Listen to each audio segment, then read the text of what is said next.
میں پہلے جب بھی کسی نیک لوگوں کو دیکھتا تھا یا پھر تو میرے دل میں نا ایک چیز پیدا ہوتی تھی کہ اگر یہ میرے لیے دعا کر دے تو ہو سکتا ہے اللہ میری دعا قبول کر دے، ہو سکتا ہے میرے لیے راستے آسان ہو جائے۔ لیکن سال 2 سال کے بعد ایک بات سمجھ آئی، اور وہ یہ کہ جس رب سے یہ دعا مانگتا ہے کیا وہ رب میرا نہیں ہے؟ کیا جس رب کی یہ عبادت کرتا ہے کیا وہ رب میرا نہیں ہے؟ کیا جو رب اس کی آواز پر جب یہ اسے کہتا ہے کہ یا اللہ، اور آگے سے اللہ تعالیٰ اسے کہتے ہیں لبیک یا عبدی، تو کیا وہ رب جب میں کہوں گا یا اللہ یا رحمان یا رحیم،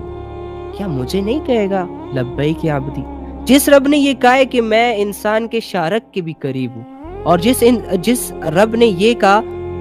وَهُوَ مَعَكُمْ أَيْنَمَا كُنْتُمْ وَاللَّهُ بِمَا تَعْمَلُونَ بَصِيرٌ، کہ میرے بندے تو جہاں کہیں بھی ہے میں تیرے ساتھ ہوں، تو جو کچھ بھی کر رہا ہوتا ہے میں اس کو دیکھ رہا ہوتا ہوں۔ وَهُوَ عَلِيمٌ بِذَاتِ الصُّدُورِ، کہ میرے بندے میں تیرے دل کے رازوں کو بھی جانتا ہوں، باتوں کو بھی جانتا ہوں، بھیدوں کو بھی جانتا ہوں، نیت کو بھی جانتا ہوں۔ تو کیا یہ ساری آیتیں کچھ لوگوں کے لیے اللہ رب العزت نے اتاری ہے، یا پھر مسلمانوں کے لیے اتاری ہے، یا پھر پیغمبروں کے لیے اتاری ہے، یا ساری انسانیت کے لیے اتاری ہے؟ پھر چاہے وہ مذہب کے اعتبار سے مشرک ہو، کافر ہو، دہریہ ہو، یا جسامت کے اعتبار سے انسان ہو یا کوئی اور مخلوق ہو، جیسے کہ چیونٹی، جیسے کہ مچھلی، جیسے کہ پرندہ، اڑنے والا، رینگنے والا، کوئی بھی ہو سکتا ہے۔ تو جب مجھے یہ آنسر ملا نا کہ اللہ تو سننے والا، یعنی کہ وہ سب کی سنتا ہے، بات ہی ختم ہو گئی۔ ساری باتیں بول ڈالی اللہ کے سامنے، اللہ میرا یہ مسئلہ ہے، یہ مسئلہ ہے، یہ کمزوری، یہ پریشانی، یہ گناہ، اس سے نہیں نکل رہا، اس سے نہیں نکل رہا، کرتے کرتے کرتے الحمدللہ آج اس بات پر 100% بلیو رکھتا ہوں کہ جب جب میں نے اللہ کو پکارا ہے اللہ نے مجھے لبیک کہا، اور میں 100% کانفیڈنٹ ہو کے بول رہا ہوں، کانفیڈنس کے ساتھ بول رہا ہوں کہ آپ بھی اگر اللہ کو پکاریں گے تو اللہ نے آگے سے یہ نہیں کہنا کہ تم مشرک ہو، کافر ہو، میں نے تمہاری آواز نہیں سننی، میں نے تمہاری فریاد نہیں سننی، میں نے تمہاری بات نہیں سننی، یا میں تم سے غافل ہوں، تمہارے حالات مجھے پتہ نہیں ہے، تمہاری سوچ مجھے نہیں پتہ ہے۔ ڈیفینیٹلی اللہ ول سے یس،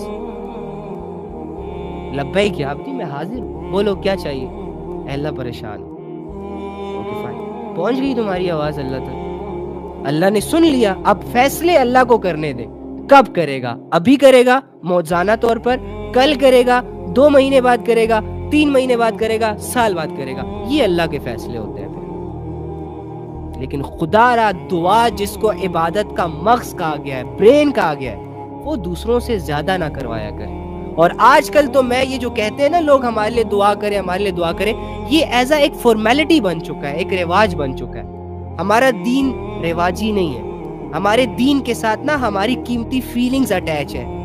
ایک ایسا بندہ جو آپ اس سے یہ کہتے ہو کہ یار میرے لیے دعا کر دو، وہ آپ کے لیے کیسے دل سے دعا کر سکتا ہے؟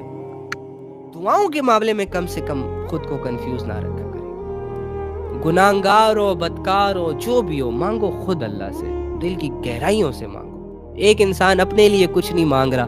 وہ انسان دوسرے سے اپنے لیے منگوا رہا ہے، تو یہ عجیب نہیں ہو جائے گا؟ آپ خود بھی مانگے، دوسروں کو بھی کہیں، پھر تو ٹھیک ہے،